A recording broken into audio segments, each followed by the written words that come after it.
What's going on, everyone? It's Ben from YGO from Zero, back with another Retro Yu-Gi-Oh video. And in this video, I'm going to be diving more into Silly Snake format, which I sort of introduced in my last video. Now, I'm not going to be spending too much time in this format, given it's pretty silly. I mean, Sinister Serpents at 3 copies, Graceful Charities at 3 copies, Harpy's Feather Duster is at 3 copies. There's a lot of silly stuff in this format, and it can make decks pretty degenerate.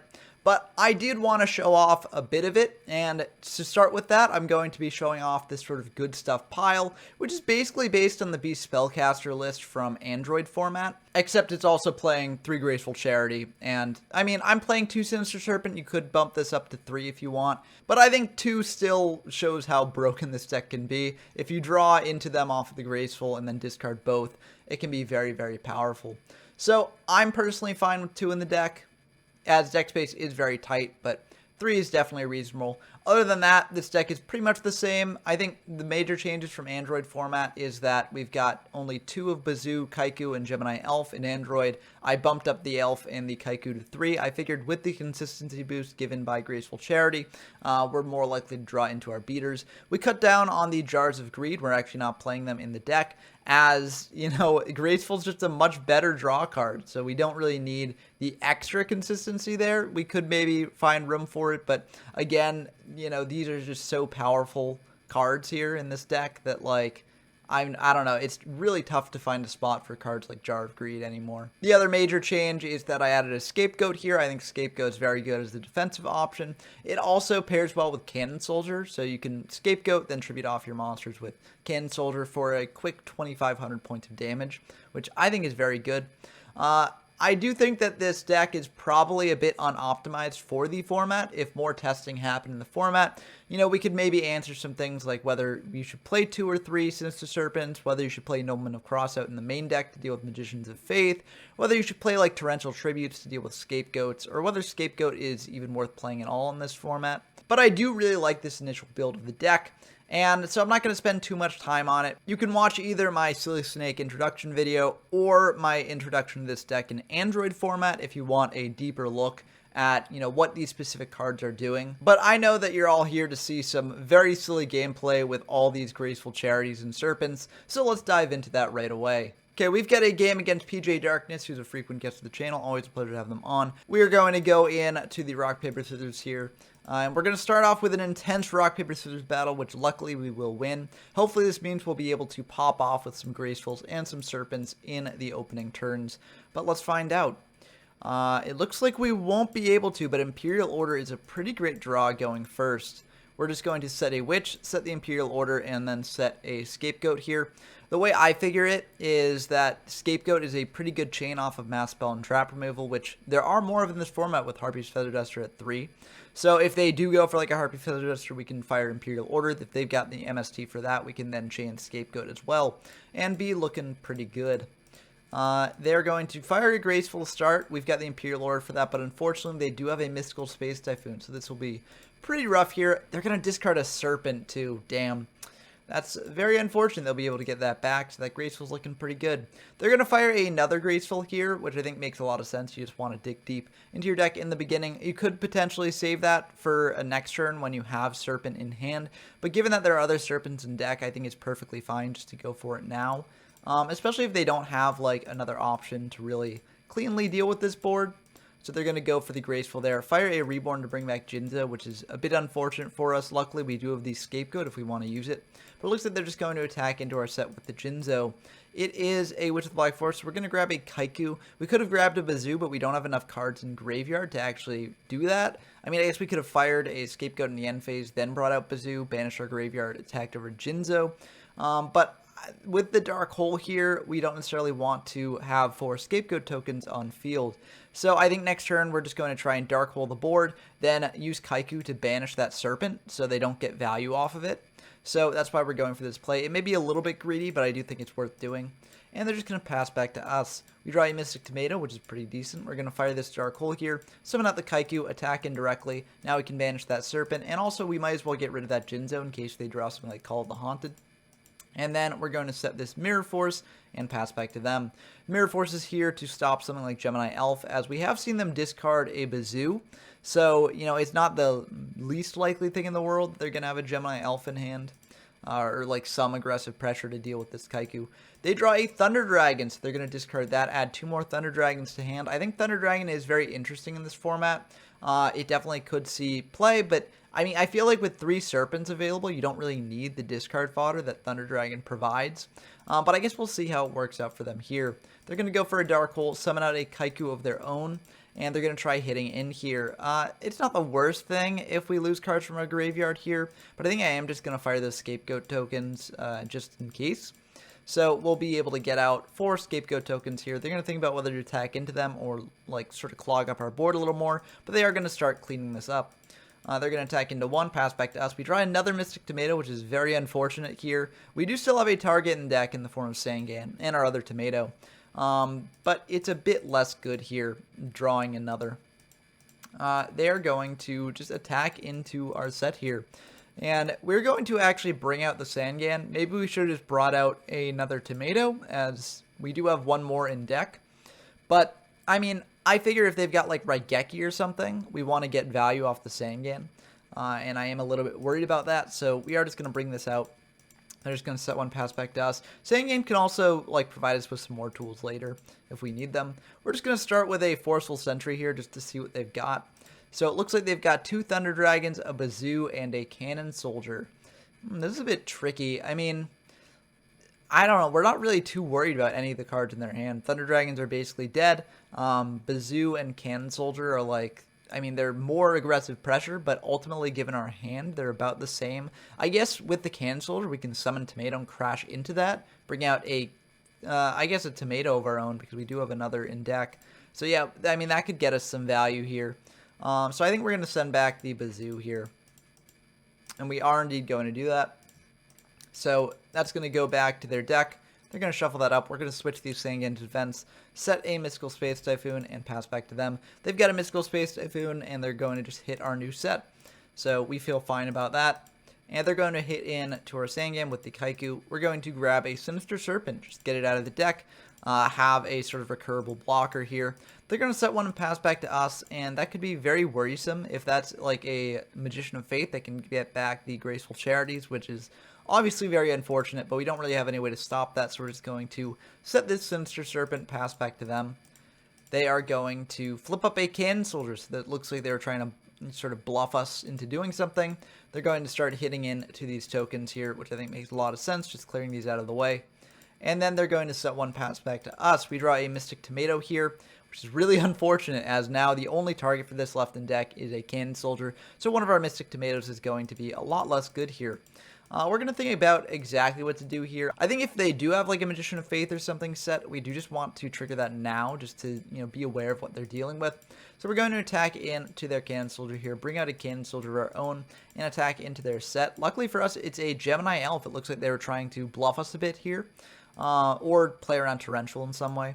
And then main 2, we actually could leave the Cannon Soldier just up on the field and attack, but that kind of tells them that we do have a Mirror Force set. They might not have a way to deal with it, so it might just be better to keep the Cannon Soldier on field. But we're actually going to tribute it off via its own effect. And we could attribute it off like the Sinister Serpent, I guess, as well, or the Scapegoat token. But I feel like this is fine. We don't want to like indicate to them that we do have a Mirror Force set, which we do want them to commit into more cards. They're going to fire a Tribute to the Doomed on our Sinister Serpent, discarding that Thunder Dragon. So I guess those Thunder Dragons are still getting some value, even after the Gracefuls are gone. Although I guess they've got 1 Graceful left in deck. They're going to bring out a Bazoo, and they're going to banish 3 off that, or 1 off that. Okay. I guess they're just trying to buff it up over an opponent's potential Kaikus. Unfortunately for them, it won't actually matter. We've got a Mirror Force, so we'll be able to do that. Bring out a Mystic Tomato attack in. Also during the standby phase, we should have gotten back this Serpent, so we'll just do that now. Main 2, we'll just set this Mystical Space Typhoon, pass back to them. We maybe even could have set the Harpy's Feather Duster here to bait them into setting more, but I mean, that's not really as big of a thing in this format, given that Harpies does exist. You know, you can't really be safe setting a ton of back row no matter what, even if your opponent has back row. So they're going to bring out a Kaiku the Ghost Destroyer here, and unfortunately we won't be able to stop this. So we're going to take 400, they're going to banish our Cannon Soldier and Kaiku, and we won't have any more targets to bring out off of the Tomato, which is unfortunate. We're just going to set this Serpent, pass back to them. We could have set the Confiscation as well, given that we know that their last remaining card is a Thunder Dragon, so we don't actually want to use it right now. And that could bait out like a Harpy's Feather Duster or something. But I think I'm trying to bait out like a Delinquent Duo here. I don't know. I mean, I don't really think it makes much of a difference either way, whether we keep or, you know, set the Confiscation. But we're going to fire a Mystical Space Typhoon on their set, and it's a Confiscation of their own, which is very funny. It seems like we both have very similar ideas, at least. We draw Pot of Greed, which is very nice, and we draw this Raigeki here. And I think I actually make a major misplay here. I should just fire the Raigeki, clearing the Kaiku, and then I've got the Skull Lair online. Given that they've already used up one Kaiku and deck space is tight in these formats, it's not necessarily the most likely thing that they've got another. And even if they do have another, like if we bring out Sinister Serpent and attack in, even if they attack over the Sinister Serpent, they won't be able to banish that from our grave. So I feel like we can just go for the Raigeki here. I do get a little bit greedy though. I just set the Serpent and then set the Skull Lair and pass back to them. And we do get a bit punished for it. They do have Forceful Sentry, so they will be able to see our hand, and they will be able to send that back, that Raigeki. So this is kind of rough. We do have other outs to Kaiku in the deck, which is part of why I didn't fire the Raigeki right away. I kind of want to draw into that. But unfortunately, we just draw into another Mystical Space Typhoon. Luckily, the Serpent will be able to keep blocking here. And I think this is a reason why I think they should have actually attacked into the Goat token, as at least it's permanently cleared. Like, we get the Serpent back either way, and you can have a reasonable read that it is the Sinister Serpent there. But I think, like, ultimately, this doesn't really matter too much.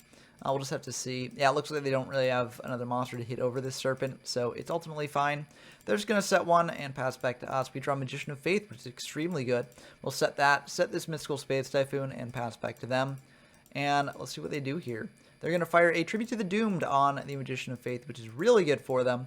They're just going to set one, pass back to us, as they do know that, you know, our set is Serpent.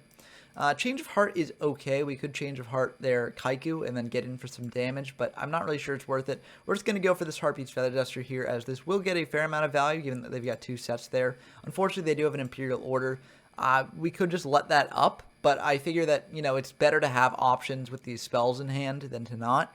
So we are just going to go for Mystical Space Typhoon. So this will turn this into a 2-for-2, which is obviously less good than a 1-for-2, but I think it's ultimately fine. We get to clear their back row, and that's a Mirror Force, so I am pretty glad we did that. We're just going to set the Confiscation as a bluff here, pass back to them. They are going to pass back to us, and Gemini Elf will be able to clear this Kaiku. We're actually very, very close to lethal damage. If we summon Gemini Elf, Change of Heart, their Kaiku, flow of the Sinister Serpent, we get in for 4,000 damage, which isn't quite enough. Doing that maybe isn't the worst play, though, because we do have Skull Lair to then pop the Kaiku while it's on our side of the field. But I figure that I'll play this a little bit conservatively and summon out a Gemini Elf and just hit over the Kaiku this way. I figure the Change of Heart can be used on a later turn to just guarantee lethal then. And then we're going to Confiscation the last card in their hand just to deprive them of all resources here. And I'm very glad we did that, as that Raigeki would be pretty annoying. We'd still get the Serpent back later, but it would still be kind of rough. They're going to bring out a Sangan, and they're going to try hitting into the Serpent. We're just going to go for a Skull Lair here. I'm not sure this is necessarily necessary. We could have just Change of Hearted the Sangan next turn. And, I mean, that wouldn't be lethal given what we've got right now, but we're very likely to draw into another monster. But if we draw into another monster, this also kills. So, like, I think this is fine. We're just going to Skull Lair, pop that. We draw Graceful Charity. I mean, this should be able to get us into another monster, and it does indeed in the form of Kaiku. So we'll be able to summon out that Kaiku, and this will indeed be the end of the game here. So, you know, that was a pretty wild game. It was a lot more back and forth than I actually thought.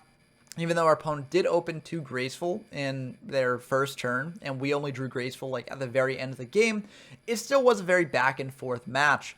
And I do think that that shows that, you know, this format maybe isn't as sacky as it may seem at first glance. There is a lot of back and forth play here. And this match actually felt like somewhat skill intensive as well. So it was very cool to see. I really enjoyed that game 1. Let's go into game 2 and see how that is as well. We're going to go into game 2 here, and we will be going second as we did win that first game here.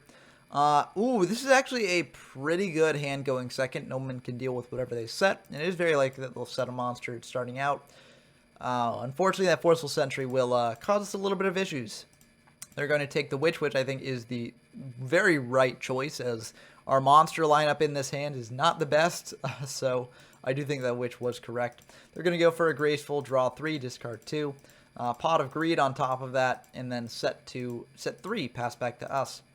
We draw Kaiku, and we could potentially get aggressive here with it. We're just going to fire the Nobleman, though. They do know about that, so they likely have a way to deal with this. But honestly, if they've got, like, IO for this, it's not the worst thing in the world, as, you know, we've got much more powerful spells later on. It is indeed an Imperial Order. So we're just going to, instead of getting aggressive here into what may be like a Sangan or a Tomato or even a Serpent, we're just going to set a Serpent of our own and set an Imperial Order, pass back to them. They are going to discard for Thunder Dragon. They're also going to pay for the Imperial Order here. They just forgot to do it in the standby phase. They've got Thunder Dragon in hand, and they're actually going to tribute out that Thunder Dragon to hit over our set, given that they do know that we had a Serpent and a Cannon Soldier in hand, so they figure they can get over this no matter what it is. It is indeed the Serpent, so we'll be able to get that back, and we draw another Serpent, which is pretty nice for later. We just gotta hope that they don't really have any backer that does anything here, but we want to go for Kaiku. This is the best play. If we do manage to hit over the Thunder Dragon, we deprive them of the Sinister Serpent, and we've got a pretty good beater on board here. So we're just going to hit over the Thunder Dragon, and luckily it looks like they don't have the way to stop this. So we're just going to banish 2, pass back to them. And they are just going to let that Imperial Order lapse, fire a Mystical Space Typhoon on our set. We've got Imperial Order, so we might as well activate that now. And they're just going to set 1 pass back to us. We are going to pay 7. We could have let the Imperial Order lapse and then fired Mystical Space Typhoon on their new back row, given that it didn't seem like they had a way to stop Kaiku from attacking in here. So if that new back row is something that would, you know, it's better to do that. But I figure it's not the most likely thing that they've got that. And even if they do, and they've got Mirror Force to clear the Kaiku, we can always set the Serpent, which wouldn't be bad. It looks like they do indeed have the Mirror Force, so we'll set that Serpent. Set a Mystical Space Typhoon here, pass back to them. I mean, this is kind of unnecessary given that, you know, we've got IO up, so we won't be able to use it. But it's more of a bluff than anything. They're going to bring out Kaiku, attack into our set here. It's a Serpent, and so we'll be able to get that back. We'll let the Imperial Order lapse here and get back this Serpent. Now, we've got a pretty sick play here if we can bring out Cannon Soldier, Change of Heart the Kaiku, and tribute it off. But in order to make sure that play goes through, we're actually going to fire a Mystical Space Typhoon on their back row. And we are very glad we did that, as it is a Magic Jammer, which really would have put a damper on our Change of Heart play. I think Magic Jammer is an interesting tech in this format. With the Sinister Serpents and I guess the Thunder Dragons in PJ Darkness's deck, Magic Jammer is a lot better of a card than it has been in formats past. And given the amount of power spells in this format, it could be a reasonable consideration. Luckily, we did snipe that with the MST, though, and we'll be able to get in for 3,200 here, then tribute off the Kaiku and deal a little bit more damage. We're also going to be able to banish those power spells in Grave in case they've got a Magician of Faith to recycle them. We're going to tribute off that Kaiku, deal 500, pass back to them. And they are going to fire a Reborn, bring back this Kaiku the Ghost Destroyer, attack in to the Cannon Soldier here. So we will lose 2 cards in our graveyard, which is a bit unfortunate, but luckily we didn't have a Serpent in there. They're going to set 1 pass back to us, and Graceful Charity is insane with double Serpent in hand. We just got to fire it. If they've got Magic Jammer, that's unfortunate, obviously, but then we can just set a Serpent as a chump blocker, which wouldn't be the worst. Ooh, that's a decent hand. It's kind of iffy, though. I think we do want to send the double Serpents here. Yeah, I think we definitely want to do that, as we get them back later. Of course, if Kaiku manages to hit in, we lose them both. But I do think it's better to send them than to send any of the other cards in our hand. Now, we do just win the game if they don't have, like, a Mystical Space Typhoon. So we could just fire the Snatch Steal now. We could also Forceful Sentry to bait out, like, a Magic Jammer.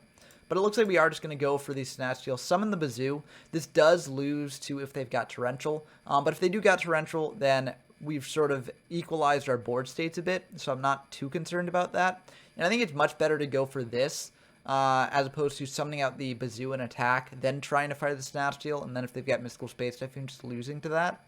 So that's why I order it in this way. Because if they do have like a Mystical Space Typhoon, I figure that they'd fire it immediately upon seeing the Snatch Steal, as if we tribute over the Kaiku for Jinzo, then that's really bad for them. But it looks like that will just be enough. It looks like that set with just a Confiscation, so a bit unfortunate. And yeah, they just had a Thunder Dragon and a Harpy's Feather Duster. Harpy's Feather Duster would have come up next turn, but unfortunately for them, they will not get a next turn here. So I hope that game showed how fun this format can be. I actually had a really good time playing this, despite 3 Graceful and 3 Serpent at our disposal. And I really do think that there's a lot of sort of interesting optimizations that can go into this format if people do decide to play it more.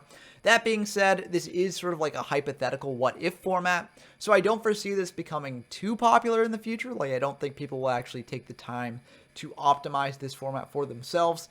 But it's definitely a fun sort of area to explore if you're interested in it, so I encourage you to try it out if this video piqued your interest. And if you want to find other duels to try this out with, we do have a Discord server, link will be in the description down below, but it's a great place to find games in these obscure and underplayed formats, and even these hypothetical formats that are played basically nowhere else. In addition, if you like this sort of exploration of these obscure old formats, then definitely subscribe to the channel. We're going to be exploring Silly Snake format one more time after this in a pretty exciting video that should be coming out pretty soon.